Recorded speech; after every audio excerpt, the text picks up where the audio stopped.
Hello friend, hopefully তোমরা সবাই ভালো আছো এবং আরেকটি নতুন ক্লাস করার জন্য পুরোপুরি ফিজিক্যালি এবং মেন্টালি রেডি আছো। সো এখন বলতে পারো যে তোমাদের মধ্যে অনেকে স্যার আপনি প্রত্যেক দিন বলেন যে আমরা সবাই ভালো আছি, তো একবারও কি খোঁজখবর নিয়ে দেখেছেন নাকি আমরা কি ভালো আছি না কতটা খারাপে আছি? সো ফ্রেন্ড, আজকে তার উপরে ক্লাসটি রাখা। আজকে কোনো ক্লাস হবে না, শুধু জাস্ট কথা হবে। শুধু জাস্ট তোমাদেরকে জিজ্ঞাসা করবে যে কেমন আছো, কি করছো, কি চলছে। কি বলো, এমনটাই করি নাকি, না ক্লাস করব? ওকে, জাস্ট চিল। অনেকে মনে মনে করতে পারে যে স্যার ক্লাস বলে এনেছেন আমাদেরকে, এখন বলছেন যে কথা বলবেন। ওকে ফ্রেন্ড, তো আমরা সেরকমটা কখনোই করবো না যাতে তোমাদের সময়টা নষ্ট করি। আমরা অবশ্যই ক্লাস করব। তো পাশাপাশি তো কথা তো হবেই ক্লাসের মধ্যে। সো ফ্রেন্ড, আমাদের আজকে ক্লাস নাম্বার 5 হতে চলেছে। তার আগেও কিন্তু আমরা অলরেডি কিন্তু আমরা 4টি ক্লাস করে নিয়েছি। তোমরা আশা করি সবাই আমাদের সেই 4টি ক্লাস দেখেছো। যদি কেউ না দেখে থাকো, উপরে দেওয়া আই বাটনে ক্লিক করে দেখে নেবে। তাছাড়া আমাদের চ্যানেলের মধ্যে প্লেলিস্টে সেখান থেকে পেয়ে যাবে।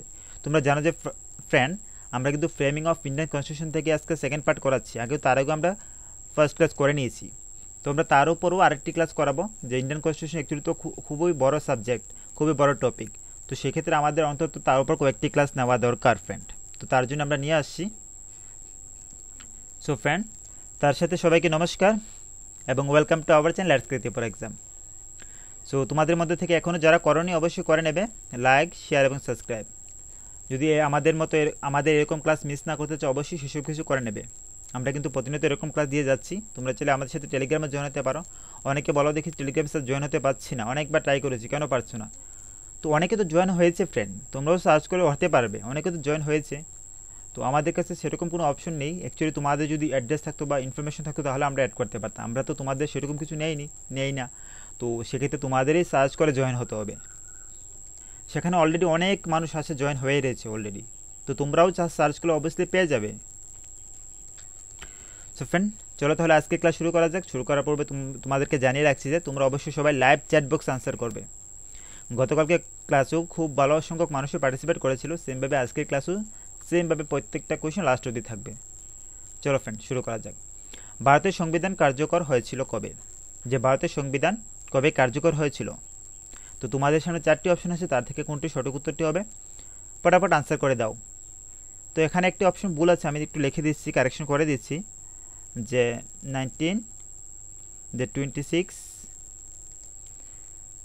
26 নভেম্বর 1949। ইয়েস। তো এখন বলো, দে 4টি অপশনের মধ্যে কোনটি সঠিক উত্তর হতে পারে? কোনটি হতে পারে? তো আমাদের সঠিক উত্তরটি হবে যে ফ্রেন্ড, যারা অপশন এ আনসার করেছ, যারা 100% ভুল। ইয়েস। সো আমাদের সঠিক উত্তরটি হবে, জানে যে ফ্রেন্ড, আমরা অপশন ডি, 26 জানুয়ারি 1950। তাহলে এখন বলতে পারো যে স্যার আমরা তো এমনটাও পড়েছি যে 26 নভেম্বর 1949 কিছু হয়েছিল, বাট কী হয়েছিল বলুন তো দেখি। তো ফ্রেন্ড, তোমরা জানো যে 1949 17 নভেম্বরে যখন তৃতীয় আলোচনা শুরু হয় সংবিধান নিয়ে, সংবিধান সম্পর্কিত যখন তৃতীয় আলোচনা শুরু হয় এবং তারপরে অনেক বিতর্কর পরে আলোচনার পরেই কিন্তু 1949 26 নভেম্বর আমাদের গণপরিষদ কর্তৃক সেই সংবিধান কিন্তু গৃহীত হয়েছিল। সেই তারিখটি মনে রাখবে যে 1949 26 নভেম্বর গণপরিষদ কর্তৃক সেই সংবিধান গৃহীত হয়েছিল। বাট কার্যকর এবং গৃহীতর মধ্যে কিন্তু ডিফারেন্স আছে, বোথ আর টোটালি ডিফারেন্স। তো 26 জানুয়ারি 1950 তখন থেকে কিন্তু কার্যকর হয়েছিল, মনে রাখবে। সেই দিনটি থেকে কার্যকর হয় এবং গৃহীত হয়েছিল, বাট 26 নভেম্বর 1949 যখন সংবিধান কার্যকর হয় তখন তার মধ্যে ছিল কিন্তু 22টি পার্ট ছিল এবং শিডিউল ছিল জানো যে 8টি, এবং টোটাল আর্টিকেল ছিল তখন সময় ইনিশিয়াল লেভেল টোটাল আর্টিকেল ছিল 395। সেগুলো মনে রাখবে, পাশাপাশি 395 টোটাল আর্টিকেল ছিল। নেক্সট কোয়েশ্চন নাম্বার 2, গণপরিষদের সভাপতি ছিলেন নিচের কে গণপরিষদের সভাপতি ছিলেন? তোমাদের কোয়েশ্চন নাম্বার 2 সঠিক উত্তরটি কী হবে? গতকালকের মতো আজকের ক্লাসেও কিন্তু 25 সংখ্যক কোয়েশ্চেন নিয়ে এসেছি, তোমরা লাস্ট অবধি থাকবে, যারা লাস্ট অবধি থাকছো না। সো আমাদের সঠিক উত্তরটি কী হবে? সো কোয়েশ্চন নাম্বার 2 সঠিক উত্তরটি কী হবে? যে গণপরিষদের সভাপতি ছিলেন তো সঠিক উত্তরটি হবে যে জয়প্রকাশ নারায়ণ। জয়প্রকাশ নারায়ণ গণপরিষদের সভাপতি ছিলেন কিন্তু।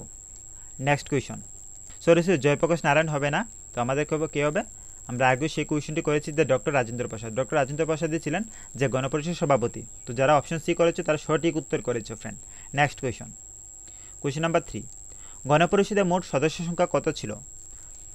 সেই ইনিশিয়াল লেভেলে গণপরিষদে মোট সদস্য সংখ্যা কত ছিল? সেই গণপরিষদ সভাপতি ছিলেন আমরা জানি ডক্টর রাজেন্দ্র প্রসাদ, যিনি আমাদের ভারতের প্রথম রাষ্ট্রপতি ছিলেন।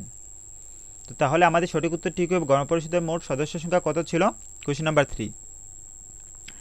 সো গণপরিষদের মোট সদস্য সংখ্যা ছিল 389 জন। ইয়েস ফ্রেন্ড, 389 জন সদস্য সংখ্যা ছিল গণপরিষদে।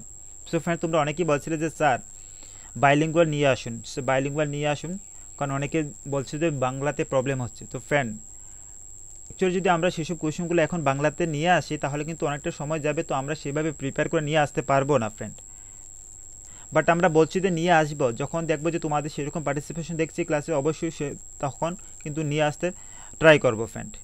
বাট তোমরা একটা কথা মনে রাখো তো, যে তোমরা যেহেতু ট্যাট দিতে যাচ্ছ, সেই ট্যাটের মধ্যে কিন্তু বেঙ্গলি সাবজেক্টও থাকবে এবং বেঙ্গলি থেকে 30 মার্ক থাকবে। তাহলে যদি এখন যদি বাংলা পড়তে সমস্যা হয় তাহলে বেঙ্গলি কেমনে পার্টিসিপেট করবে সেই সাবজেক্টটি? তো এখন চাও যে তোমরা তো বাংলা তো বুঝো না, পড়তেও তো সমস্যা হতে পারে, অনেকের পড়তে সমস্যা হতে পারে, বাংলা তো বুঝো, তো আমরা বাংলাতে বলছি, তো সেটাও তো শুনে একটু মনে রাখতে পারো, ঠিক আছে না? যেমন গণপরিষদ সভাপতি কে ছিলেন? ডক্টর রাজেন্দ্র প্রসাদ। এরকম যদি কোয়েশন আসছে তাহলে তো তুমিও পড়তে পারবে, করতে পারবে, তো শুনেও তো অনেকটা শিখতে পারছো। বাট আমরা যখন মক টেস্টগুলো করাবো, যখন এক্সামের আগে, তখন চাইবো যে ইংলিশে মক টেস্টগুলো করাতে। বাট মাঝে মধ্যে আমরা এসব ক্লাসগুলো ইংলিশও নিয়ে আসবো, ঠিক আছে, মাঝে মধ্যে, বাট রেগুলারলি নয়, ঠিক আছে। কোয়েশ্চেন নাম্বার 4, গণপরিষদের কেন্দ্রীয় ক্ষমতা সংক্রান্ত কমিটির সভাপতি কে ছিলেন? গণপরিষদের কেন্দ্রীয় ক্ষমতা সংক্রান্ত কমিটির সেই সভাপতি কে ছিলেন? Question number 4। তো সেই কেন্দ্রীয় ক্ষমতা সংক্রান্ত কমিটির সভাপতি কে ছিলেন? তোমরা সবাই তাড়াতাড়ি অ্যান্সার করবে, যেহেতু আমাদের আজকে কোয়েশ্চেন বেশি, যদি আমরা লেট করি তাহলে ক্লাসটি লং হয়ে যাবে ফ্রেন্ড। তো আমাদের সঠিক উত্তরটি হবে যে অপশন ডি, জওহরলাল নেহেরু। জওহরলাল নেহেরুই ছিলেন যে গণপরিষদের কেন্দ্রীয় ক্ষমতা সংক্রান্ত কমিটির সভাপতি। নেক্সট কোয়েশন, কোয়েশন নাম্বার 5, ভারতীয় সংবিধান গণপরিষদে গৃহীত হয়। তো আমাদের সেই কোয়েশনটি চলে আসলো। যারা কোয়েশন নাম্বার 1-এর রং করেছো বা করতে পারোনি, বা কোয়েশন নাম্বার 1টি যদি ভালো করে দেখে থাকো, আশা করি কোয়েশন নাম্বার 5 আরামসে করতে পারবে ইজিলি। সো ভারতের সংবিধান গণপরিষদ করতে গৃহীত কবে হয়েছিল? Question number 5। কেউ যাতে ভুল না হয় সেসব কোয়েশনগুলো দেখো, কোয়েশনগুলো কিন্তু খুবই ইম্পর্টেন্ট। যারা জিআরবিটি, টিআরবিটি বা অন্যান্য এক্সামের জন্য প্রিপারেশন নিচ্ছ, যারা এসএসসি বা এমটিএস বা যেসব এক্সামের জন্য বা রেলওয়ে এক্সামের জন্য প্রিপারেশন নিচ্ছ, আমাদের এসব কোয়েশনগুলো অনেকগুলো কিন্তু প্রিভিয়াস ইয়ার থেকেও নেওয়া, যেগুলো WBC থেকে এসেছে, এসএসসির মধ্যে এসেছিলো, রেলওয়ের মধ্যে এসেছিলো, সেসব থেকেও কিন্তু নেওয়া। তো তোমরা কিন্তু লাইটলি কোনো কোয়েশনটি কিন্তু লাইটলি নেবে না, একটি কোয়েশনও। সো ফ্রেন্ড আমাদের সঠিক উত্তরটিকে ভারতের সংবিধান গণপরিষদে গৃহীত হয়েছিল। Yes, very good all, that 26 November 1949, এবং সেটি কার্যকর হয়েছিল 1950 26 জানুয়ারি। নেক্সট কোয়েশন, খসড়া কমিটির চেয়ারম্যান কে ছিলেন? যে খসড়া কমিটির চেয়ারম্যান কে ছিলেন নিচের? Question number 6। তো খসড়া কমিটির চেয়ারম্যান নিচের কে ছিলেন? সো ফ্রেন্ড আমাদের সঠিক উত্তরটি হবে যে doctor B.R.. Ambedkar. B.R.. Ambedkar ছিলেন খসড়া কমিটির চেয়ারম্যান, উনি ছিলেন। নেক্সট কোয়েশন, এগুলো ডিসকাশন করা কিছু নেই ফ্রেন্ড, জাস্ট স্ট্যাটিক ফ্যাক্টগুলো তোমাদের মনে রাখতে হবে। জাস্ট ফ্যাক্টগুলো যত পারবে রিভাইজ করবে, মনে রাখবে। আর যাদের হচ্ছে না, যাদের মনে করো যে হচ্ছে, কালকে একজন সুন্দর কমেন্ট করেছিলে, যে বাসন্তী কমেন্ট করেছিলে যে স্যার বলছিল যে যদি একবার ভুল হয় তাহলে আরেকবার ক্লাসটি দেখলে কিন্তু সবগুলো হয়ে যাচ্ছে, পাশাপাশি শেখা হয়ে যাচ্ছে। তো তোমরা সেরকমটাই করবে। প্রথমবারে তো সবগুলো কোয়েশন করতে পারবে সেমনটা নয়, তো আরেকবার যদি দেখে নাও, দেখবে কিছুক্ষণ পরে, কয়েক ঘন্টা পরে যদি আরেকবার দেখে নাও, দেখবে সবগুলো কোয়েশন হয়ে যাচ্ছে, আবার রিভাইজ হয়ে যাচ্ছে, তখন আশা করি বলাটা অনেকটা কম হবে, মানে রং করার চান্সটা। কোয়েশন নাম্বার 7, সংবিধান প্রণয়ন করতে গণপরিষদের কতদিন সময় লেগেছিল? যে সংবিধানটি বানাতে বা প্রণয়ন করতে সংবিধানের কত সময় লেগেছিল? Question number 7। তো সঠিক উত্তরটাই কী হবে? তোমরা সবাই আনসার করছো, দ্যাট ইজ 2 বছর 11 মাস 18 দিন। অনেক জায়গাতে 17 দিনও পাবে ফ্রেন্ড, অনেক জায়গাতে 17 ডেজও পাবে। তো তার মধ্যে কোনো একটি পেলে অবশ্যই দুটির মধ্যে কোনো একটি রাইট হবে, অবশ্যই তোমরা তার মধ্যে কোনো একটি করতে পারো। তো টোটাল সময় লেগেছিল মনে রাখবে 2 years 11 months 18 days. Next question, সংবিধানে খসড়া প্রণয়ন কমিটি কবে স্থাপিত হয়? সংবিধানে খসড়া প্রণয়ন কমিটি কবে স্থাপিত হয়েছিল? Question number 8। সংবিধানে খসড়া প্রণয়ন কমিটি কবে স্থাপিত হয়েছিল? তো সঠিক উত্তরটি যে হবে যে অপশন ডি, 29 আগস্ট 1947। 29 আগস্ট 1947 সেই সংবিধান খসড়া প্রণয়ন কমিটি স্থাপিত হয়েছিল প্রথম। কাল আমরা মোটিভেশনের উপর খুব ভালো ক্লাস করেছিলাম এবং আশা করব তোমরা সেই ক্লাসটি দেখেছিলে সবাই। খুব ভালো ক্লাস করেছিলাম, আমাদের সেই ক্লাসের মধ্যেই, আমাদের সেই দুপুরের ক্লাসের মধ্যে করেছিলাম। আমরা কিছু আলোচনা করেছিলাম, সেই ক্লাসের মধ্যে কথা বলেছিলাম। তো তোমাদের মধ্যে যদি না দেখে থাকো অবশ্যই দেখবে ফ্রেন্ড। আমরা প্রত্যেকটা ক্লাসে শুধু তোমাদেরকে শুধু জাস্ট কোয়েশ্চন আনসার প্র্যাকটিস করাচ্ছি না, তার পাশাপাশি কিছু গুড থটস, এথিক্স সেগুলো তোমাদেরকে দিতে চাইছি, যাতে as a to guide, mentor এবং ফ্রেন্ড তোমরা যাই আমাদেরকে মনে করো, যাতে আমরা তোমাদেরকে সেসব ক্ষেত্রে যাতে পড়ার পাশাপাশি যাতে সেসব কিছু দিতে পারি। পাশাপাশি কারোর মধ্যে যে নেগেটিভ থটসগুলো থাকে সেগুলো যদি আমরা রিডিউস করতে পারি, তার থেকে আর বড় কিছু হবে না। তার জন্য আমরা প্রত্যেকটা ক্লাসে তোমাদেরকে বিভিন্ন কিছু শেয়ার করে থাকি, যাতে একজন মানুষ হিসেবে আমাদের কী কী করা দরকার এবং কী কী করা দরকার ঠিক নয়। So friend, question number 9, father of Indian constitution, যে ফাদার অফ ইন্ডিয়ান কনস্টিটিউশন নামে কে পরিচিত? Question number 9, this is most important question এবং সবাই জানি সেটি পারবে। ফাদার অফ ইন্ডিয়ান কনস্টিটিউশন যে doctor B R Ambedkar. Doctor B R Ambedkar বলা হয় যে father of Indian constitution. Yes friend. Next question, question number 10, গণপরিষদে কমিউনিস্ট পার্টির সদস্য হিসাবে নির্বাচিত হয়েছিলেন। গণপরিষদে কমিউনিস্ট পার্টির সদস্য হিসাবে নির্বাচিত হয়েছিলেন নিচের কে? কমিউনিস্ট পার্টির সদস্য হিসেবে গণপরিষদের মধ্যে নির্বাচিত হয়েছিলেন নিচের কে হবে সেটি সঠিক উত্তরটি? কোয়েশ্চেন নাম্বার 10, তো সেক্ষেত্রে সঠিক উত্তরটি হবে সোমনাথ লাহিড়ী।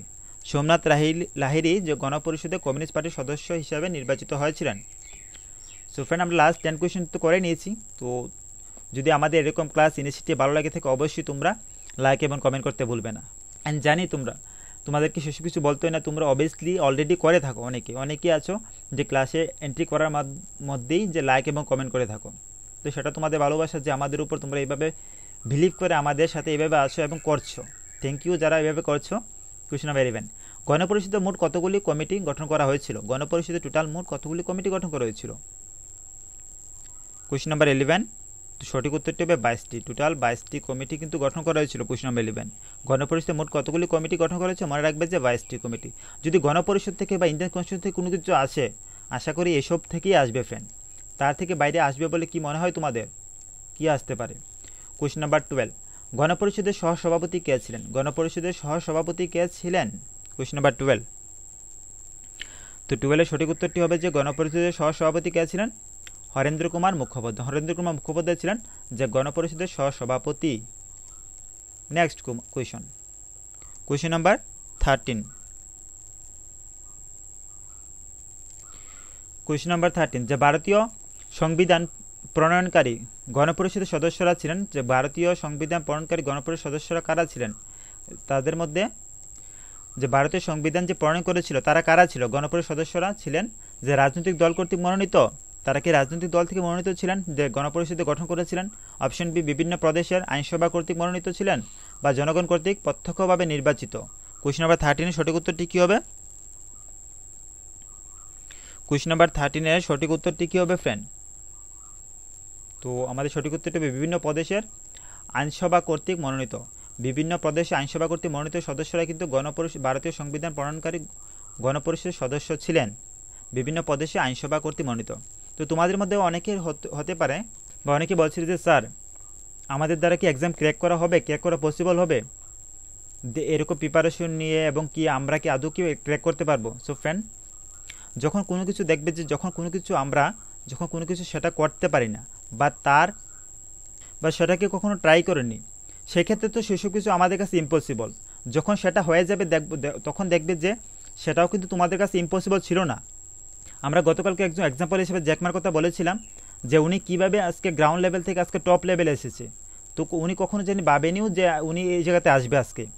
তাহলে তোমাদের মধ্যে থেকে কেন হতে পারবে না সেসব কিছু? যে তোমাদের মধ্যে থেকে কেন এক্সাম ক্র্যাক করতে পারবে না?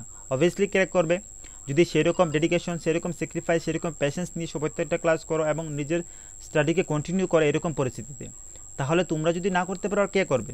যারা এরকম পরিস্থিতিতে প্রত্যেকটা ক্লাস করছে, নিজেকে পজিটিভ রাখছে, তো তোমরা যদি না করতে পারো তাহলে কে করবে? অবশ্যই।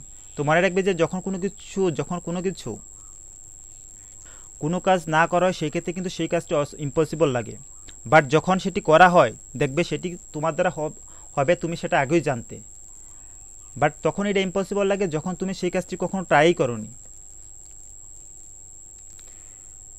তো ফ্রেন্ড, এমন একজন মানুষ বলতে পারবে যে উইদাউট স্ট্রাগলে তারা লাইফে সাকসেস পেয়েছে? তো বলতে পারতো স্যার পেয়েছে, আমরা দেখেছি তো আমাদের আশেপাশে বাড়ির অনেক মানুষদের সাকসেস, তাদের লাইফে সাকসেস, কেউ বিজনেস করছে, কেউ সেসব করছে, কেউ অন্য কিছু করছে, কেউ অনেক কিছু স্টার্ট করেছে, তো তারা তো লাইফে সাকসেস বিন্দাস চলছে। তো সাকসেস মিন্স যে তাদেরকে বলা হয় না, যাদেরকে আমরা ফলো করি, অ্যাকচুয়ালি স্পেশালি যাদেরকে আমরা ফলো করছি, যাদেরকে কোনো শেখার মতো অনেক কিছু থাকে, তাদেরকে বলা হয় যে সাকসেসফুল মানুষ। তো তুমি এমন একজন মানুষের কথা বলতে পারবে যে সে উইদাউট হার্ডওয়ার্কে সে আজকে টপ পজিশনে এসেছে বা সে সাকসেস হয়েছে? এমন কেউ দেখাতে পারবে না।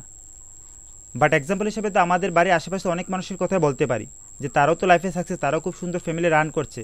দ্যাট মিন্স সেটাকে কিন্তু ট্রু মিনিংয়ে কখনো যে সাকসেস বা আইডিয়াল বলা যায় না। তোমরা দেখেছো যে আমরা কিন্তু সবাইকে ফলো করি না, আমরা কিছু মানুষ থাকে যে আমরা এজ এ রোল মডেল হিসেবে ফলো করি এবং আমরা ওদের মতোই হতে চাই। দ্যাট মিন্স কি, তাদের কোনো একটা জিনিস দিয়ে আমাদের এতটা প্রভাবিত করেছে যে এতটা ভালো লেগেছে, এবং যখন তাদের সম্বন্ধে আমরা সেসব কিছু পড়ি তখন সেসব কিছু আমাদের লাইফে অ্যাপ্লাই করতে চাই। তার জন্য আমরা বলি যে পড়াশোনার পাশাপাশি ফ্রেন্ড অন্যদেরকে পড়তে ট্রাই করবে, অন্যান্য বুকগুলা, অন্যান্য কিছু পড়তে ট্রাই করবে। যখন আমরা আরেকজনকে পড়বো, যখন সামনে আরেকজনকে পড়বো, তখন তো তার ব্যাপারে তার পজিটিভ নেগেটিভ সব কিছু জানতে পারবো। আদারওয়াইজ তখন আমরা কীভাবে জানবো যে আমাদের ভিতরে যে থটসগুলো আছে সেগুলো যে পুরোপুরি কমপ্লিটলি রাইট? যখন আমরা আরেকজনের সাথে যখন ইন্টারাক্ট করবো, কমিউনিকেট করবো, তখনই জানতে পারবো যে আমাদের যে থটসগুলো চলছে সেগুলো আদৌ কতটা রাইট সমাজের সাথে।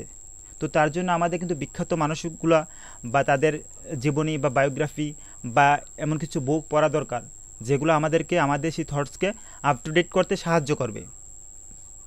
তো ফ্রেন্ড, আশা করি তোমরা বুঝতে পারছো। কোয়েশ্চেন নাম্বার 14 কী হবে চলো দেখে নাই। ভারতীয় সংবিধানের প্রণেতা বলা হয়, যে ভারতীয় সংবিধানের প্রণেতা কাকে বলা হয়? Question number 14। তো আমার সঠিক উত্তর তোমরা সবাই আনসার করে দিয়েছো, ডক্টর বি আর আম্বেদকর। ভারতের সংবিধান প্রণেতা বলা হয় ডক্টর বি আর আম্বেদকরকে। Question number 15। নিম্নলিখিত কোনটি চিফ কমিশনার শাসিত প্রদেশ ছিল? যে নিচের মধ্যে কোনটিতে চিফ কমিশনার শাসিত প্রদেশ ছিল? Question number 15। তো সঠিক উত্তরটি হবে যে ফ্রেন্ড দিল্লি ও কুর্গ, আজমির, মারওয়ারা, অপশন সি বালুচিস্তান, সবগুলি ছিল কিন্তু চিফ কমিশন শাসিত প্রদেশ। নেক্সট কোয়েশন, ব্রিটিশ শাসিত প্রদেশগুলির জন্য নির্ধারিত আসন সংখ্যা কত ছিল? যে ব্রিটিশ শাসিত প্রদেশগুলির জন্য নির্ধারিত আসন সংখ্যা কত ছিল? Question number 16, 292। তো আমাদের সঠিক উত্তরটি যে অপশন এ, যে 292। তোমরা সবাই চাইবে যে ফ্রেন্ড তাড়াতাড়ি আনসার করে নিতে, তোমাদের জন্য লাইভ চ্যাট ওপেন থাকে, যারা করছো না অবশ্যই করবে, কিন্তু কোয়েশ্চেন আনসার প্র্যাকটিসের মাধ্যমে কিন্তু সব কিছু তোমরা আরও ভালোভাবে শিখতে পারবে। তো এইসব কোয়েশ্চনগুলো যাতে আবার বাড়িতে গিয়ে না পড়তে হয়, তোমরা চাইবে যে ক্লাসে শিখে নিতে, না হলে ক্লাসে সময় নষ্ট করলে আবার বাড়িতে গিয়েও সেই সময় লাগালে তাহলে কী লাভ হলো? বাড়িতে যাতে অন্য কিছু পড়তে পারো, তোমাদের তো আরও কিছু বুক থাকতে পারে, তো সেসব কিছু যাতে পড়তে পারো তার জন্য ক্লাসে শিখতে ট্রাই করবে। Question number 17। তৎকালীন সময়ে কতগুলি ব্রিটিশ শাসিত প্রদেশ ছিল? বা তখন সময় যখন গণপরিষদ রচিত হয়েছিল তখন সময় ব্রিটিশ শাসিত কতগুলি প্রদেশ ছিল? Question number 17। তো আমাদের সঠিক উত্তরটি কী হবে? যে 11টি প্রদেশ ছিল। তৎকালীন সময় 11টি ব্রিটিশ শাসিত প্রদেশ ছিল। Question number 18। ভারতীয় অন্তর্বর্তীকালীন সংসদে কতজন সদস্য ছিল? ভারতীয় অন্তর্বর্তীকালীন সংসদে কতজন সদস্য ছিল? এইসব কোয়েশ্চনগুলো কিন্তু স্ট্যাটিক ফ্যাক্ট, তোমরা কিন্তু এগুলো মুখস্থ করতেই হবে। এগুলো কোনো স্ট্রিক নেই যে মনে রাখার জন্য কোনো কিছু থাকবে, এমন কিছু নেই। তোমরা just revise again and again. Question number 18 সঠিক উত্তরটি কি? That is 296। ভারতীয় অন্তর্বর্তীকালীন সংসদে কতজন সদস্য ছিল? 296 জন। নেক্সট কোয়েশ্চন, সর্দার বল্লভভাই প্যাটেল কোন প্রদেশ থেকে গণপরিষদে নির্বাচিত হয়েছিলেন? সর্দার বল্লভভাই প্যাটেল, যাকে আমরা ভারতের প্রথম উপপ্রধানমন্ত্রী হিসেবে জানি, যে ভারতের প্রথম উপপ্রধানমন্ত্রী হিসেবে যদি বলা হয় তাকে কে হবে? যে সর্দার বল্লভভাই প্যাটেল। ছিলেন। মনে রাখবে যে ভারতের প্রথম কিন্তু উপপ্রধানমন্ত্রী, বা সংবিধান কিন্তু উপপ্রধানমন্ত্রী নিয়ে সেরকমভাবে কিছু বলা নেই যে একজন প্রধানমন্ত্রীও থাকবে, চিফ প্রাইম মিনিস্টারও থাকবে, সেরকম কিছু বলা নেই। তো বাট উনি হয়েছিলেন যে প্রথম ভারতের উপপ্রধানমন্ত্রী, সর্দার বল্লভভাই প্যাটেল। তো সর্দার প্যাটেল কোন প্রদেশ থেকে গণপরিষদে নির্বাচিত হয়েছিলেন? Question number 19। তো সঠিক উত্তরটি হবে যে বোম্বে থেকে সর্দার বল্লভভাই প্যাটেল গণপরিষদে নির্বাচিত হয়েছিলেন। Question number that is 20। Congress কখনো গান্ধীবাদী ছিল না। যে বলেছে কি কংগ্রেস কখনো গান্ধীবাদী ছিল না, সেই মন্তব্যটি কার এবং সেটি কে বলেছে যে কংগ্রেস কখনো গান্ধীবাদী ছিল না? Question number 20। সঠিক উত্তরটি হবে যে উইনস্টন চার্চিল বলেছিল কিন্তু। This is most important question, star mark দিয়ে রাখতে পারো। কংগ্রেস কখনো গান্ধীবাদী ছিল না, কে বলেছেন? Winston Churchill. Next question. দেশীয় রাজ্যগুলির জন্য নির্ধারিত আসন সংখ্যা ছিল। দেশীয় রাজ্যগুলির জন্য নির্ধারিত আসন সংখ্যা কত ছিল তখন? 21। তো সঠিক উত্তরটি হবে যে আমাদের কি হবে, যে অপশনে 93টি, 93 ছিল। দেশীয় রাজ্যগুলির জন্য নির্ধারিত আসন সংখ্যা ছিল 93টি। যাদের একবারে হচ্ছে না, এবার হচ্ছে না, কিন্তু নেক্সট বার আবার রিভাইজ করে নেবে, তাহলে কিন্তু হয়ে যাবে। তো হচ্ছে না মানে ডিসঅ্যাপয়েন্টেড হবে না। অ্যাকচুয়ালি এইসব কোয়েশ্চেনগুলো কিন্তু বেশিরভাগ মানুষের হয় না। অনেকে আছে যে তাদের একটু কনসেপশন নলেজ ভালো আছে, তো লাগাতে পারে, বাট দ্যাটস মিন যে সবাই জানেন যে পারফেক্ট আনসার সেরকমটা না। তোমরা অনেকে ভাবতে পারো যে তোমাদের হচ্ছে না বলে যে স্যার আমরা তো হচ্ছে না, অন্যদের হচ্ছে। তো দ্যাট মিনস তার লাগাতে পেরেছে। এরকম ক্ষেত্রে অনেক ক্ষেত্রে দেখো আমাদের কোয়েশ্চেন কিন্তু এক্সামে 150 থাকবে, টেটের মধ্যে 150 কোয়েশ্চেন থাকবে। দ্যাট মিনস কি 150 কোয়েশ্চেন তুমি পার্টিসিপেট করতে যাবে। তো সেই ক্ষেত্রে তুমি 120 থেকে 30টা যদি পার্টিসিপেশন করো, তার মানে সেটা বেটার, অনেক ভালো করেছো। তো কখনো এরকমটা ভাববে না যে আমি 30টি কোয়েশ্চেনের মধ্যে 30টি পার্টিসিপেট পারতে হবে, না হলে আমাদের প্রিপারেশন একটা খারাপ। সেরকমটা কখনো না ফ্রেন্ড। এক্সামিনারও কখনো চাই না যে তুমি 150টির মধ্যে 150টি পার্টিসিপেট করো। সে সেরকমভাবে কোয়েশ্চেন সেট করে যাতে তুমি সেরকম পার্টিসিপেট না করতে পারো। তো সেরকমটা কখনো ভাববে না যে 150-এর মধ্যে 150ই পেতে হবে। 150-এর মধ্যে যদি 120-30 পাও তাহলে অনেকটা ভালো পেয়েছো। তো এক্সামিনার সেরকমভাবে এক্সাম কোয়েশ্চেনগুলো সেট করে কিন্তু, যাতে সবগুলো কোয়েশ্চেন পার্টিসিপেট না করতে পারে। তা না হলে তো তারা সবগুলো ইজি কোয়েশ্চেন দিতে পারতো, সবাই যাতে পার্টিসিপেট করতে পারে, তাহলে সবাই দেখতে দেয় 150 সবাই পেয়ে যেত বেশিরভাগ। তো সেক্ষেত্রে সেমনটা হয় না ফ্রেন্ড। তো তার মধ্যে যদি মেজরিটি করতে পারো কোয়েশ্চেন, দ্যাট মিনস তুমি অনেকটা বেটার পার্টিসিপেশন করেছো। Question number 22। গণপরিষদে মোট কতগুলি আসনের জন্য নির্বাচন অনুষ্ঠিত হয়েছিল? গণপরিষদে মোট কতগুলি আসনের জন্য নির্বাচন অনুষ্ঠিত হয়েছিল? Question number 22। সঠিক উত্তরটি হবে 296। টোটাল 296 আসনের জন্য কিন্তু নির্বাচন অনুষ্ঠিত হয়েছিল গণপরিষদে। Next question. ব্রিটিশ সরকার কবে সরকারিভাবে গণপরিষদ গঠনের বিষয়টি স্বীকার করে? ব্রিটিশ সরকার কবে সরকারিভাবে গণপরিষদ গঠনের বিষয়টি স্বীকার করেছিলেন? Question number 23। সো ব্রিটিশ সরকার সেটি স্বীকার করেছিলেন। তোমরা জানবে যে ব্রিটিশ কবে সরকারিভাবে গণপরিষদ গঠনের বিষয়টি স্বীকার করেছিলেন। সেটি করেছিলেন 1940 7 আগস্ট 1940 সে ব্রিটিশ সরকার প্রথম যে সরকারিভাবে গণপরিষদ গঠনের বিষয়টি স্বীকার করেছিলেন। বাট গণপরিষদ তোমরা জানো গণপরিষদ কর্তৃক গৃহীত হয়েছিল 1949 সালে 26 নভেম্বর এবং সেটি কার্যকর হয়েছে 1950 সালে 26 জানুয়ারি। Next question number 24। গণপরিষদ গঠনে নির্বাচনে কংগ্রেস কয়টি আসন লাভ করে? সেই গণপরিষদ গঠন নির্বাচনে কংগ্রেস তো পার্টিসিপেট করেছিল, সেক্ষেত্রে কংগ্রেস কয়টি আসন লাভ করেছিল? 24। সো 24 সঠিক উত্তরটি হবে যে 208। 208টি কিন্তু আসন লাভ করেছিল গণপরিষদের নির্বাচনে। Next question. ভারতের গণপরিষদ গঠনের উদ্দেশ্য ব্রিটিশ সরকার কাকে ভারতে পাঠান? যে ভারতে গণপরিষদ গঠনের উদ্দেশ্যে ব্রিটিশ সরকার নিজের কাকে পাঠিয়েছিলেন, যে ভারতে পাঠিয়েছিলেন যে গণপরিষদ গঠন করার জন্য? Question number 25। তো কোয়েশ্চেন নাম্বার 25 সঠিক উত্তরটি কি হবে? This is most important question কিন্তু, যে কাকে ব্রিটিশ সরকার পাঠিয়েছিল ভারতে গণপরিষদ গঠনের উদ্দেশ্যে। সো সঠিক উত্তরটি হবে যে অপশন ডি, কাপল্যান্ডকে পাঠিয়েছিল যে ভারতে যে গণপরিষদ গঠনের জন্য। Next question. গণপরিষদে ইঙ্গ ভারতীয় প্রতিনিধি ছিলেন, যে গণপরিষদের মধ্যে ইঙ্গ ভারতীয় প্রতিনিধির মধ্যে কে ছিলেন? Question number 26।